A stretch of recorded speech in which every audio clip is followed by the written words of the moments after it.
আপোনালোকক আজি M C B fitting দেখাম বুলি ভাবিলোঁ। এম চি বি ফিটিং কৰা হৈছে, আপোনালোকক মই বুজাই দিছোঁ কাৰণ কি মই ফিটিং কৰিলোঁ অলৰেডি। তাৰপিছত আপোনালোকক দেখাই দিছোঁ এইখিনি নিউট্ৰেল। বৰ্তমান নিউট্ৰেল লাইনত নিউট্ৰেল লাগি আছে 2.5ৰ প্ৰত্যেক ৰুমৰ পৰা আহিছে 2.5 এটা চাৰ্কিট। 7টা চাৰ্কিট ইয়াত লাগি আছে। যিহেতু এইটো 18 মডেল হয়, 18 মডেলৰ, কিন্তু এতিয়া আমি 18ৰ যিহেতু দৰকাৰ নাই, আমাৰ এতিয়া 7টা চাৰ্কিট আহিছে। ইয়াত 3 ফেজৰ কাম হৈছে। ইয়াৰ বৰ্তমান 3 ফেজ এতিয়ালৈকে কানেকশ্যন হোৱা নাই। 3 ফেজ আমি ৰাখিছোঁ, যিহেতু আমি ৰঙা ৱায়াৰ টানিছোঁ, বেলেগ ৱায়াৰ টানিব লাগে, ব্লু, ব্লেক, ৰেড, য়েল্ল'। যিহেতু 3 ফেজত এটা মন কৰিব। এইটো ফেজ সম্পূৰ্ণ ফেজকেইটা আহিছে আমাৰ M C B switch fitting আছে। ইয়াত 25ৰ ফিটিং আছে, প্ৰত্যেক ৰুমৰ যিখিনি আছে। এইটো 28 লোড বেছি আছে। এইটো যিকেইটা ৰুমত লোড কম আছে সেইকেইটা 16 দিয়া আছে। ইয়াৰ আমি চিংগল টু দুটা এম চি বি ডিপি বহাইছোঁ। ইয়াৰ আৰ্থিং লাইন আৰ্থিঙত সোমাই আছে, আপোনালোকে দেখিব পাৰিছে। সদায় এইডাল এতিয়া আমি 2.5 মেইন আৰ্থিং টানি পেলাই আমি পেনেলৰ পৰা আনি থোৱা আছে ইয়াত, কাৰণ যিহেতু দিয়া নাই বিল্ডিঙত, আৰু আমি এতিয়া বৰ্তমান চলিহে আছে। আৰু এটা চাব, এটা 3 ফেজ আছে।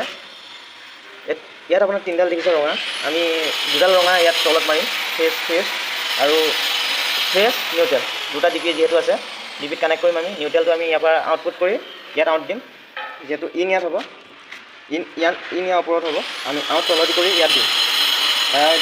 বিশেষ জানিবলগীয়া একো নাই, অলপমান আপোনালোকে নিজে যদি ঘৰত কৰিম বুলি ভাবে তেতিয়া আপোনালোকে ভালদৰে ভিডিঅ'টো চাই ল'লে হ'ব।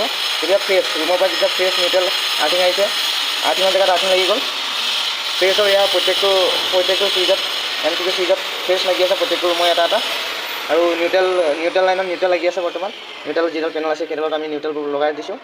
আৰু যিহেতু 3 ফেজৰ হয়, আমি double pole M C B ব্যৱহাৰ কৰা নাই, ডিপি যিহেতু ব্যৱহাৰ কৰা নাই, আমি চিংগল দুটা ডিপি ব্যৱহাৰ কৰিছোঁ। যিহেতু আমাৰ ইমান লোড নাই, কিন্তু বহাইছোঁ আমি ডাঙৰকৈ, যিহেতু ইয়াত ৱায়াৰখিনি জমা হৈ থাকিব যাতে গৰম নহওক, সেইবাবে ভিডিঅ'টো ভালদৰে চালে আপোনালোকে কিবা বুজি নাপালে কমেণ্ট কৰি জনাব। M C B box clear হৈ গ'ল। আপোনালোকক এইটো আমাৰ ইনপুট সোমালে, আউটপুট নিউট্ৰেল ইয়াৰ ওলাই গ'ল।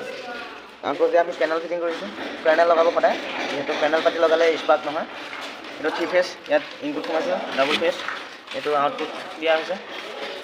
এইটো এম চি বি চিংগুলকৈ আছে সি, ইয়াৰ পৰা আমি পেনেল লগাইছোঁ। বৰ্তমান এম চি বি ক্লিয়াৰ হৈ গ'ল। ওপৰ কভাৰটো লগাব লাগে, ৱায়াৰখিনি ভালদৰে ছেটিং কৰি দিলে আমাৰ কাম আজৰি। এইটো হৈছে এম চি বি ফিটিং, ভালদৰে চাই ল'ব। বুজি যদি নাপায় কমেণ্ট কৰিব, ভালকৈ বুজাবলৈ চেষ্টা কৰিম যিমানখিনি পাৰোঁ। কমপ্লিট।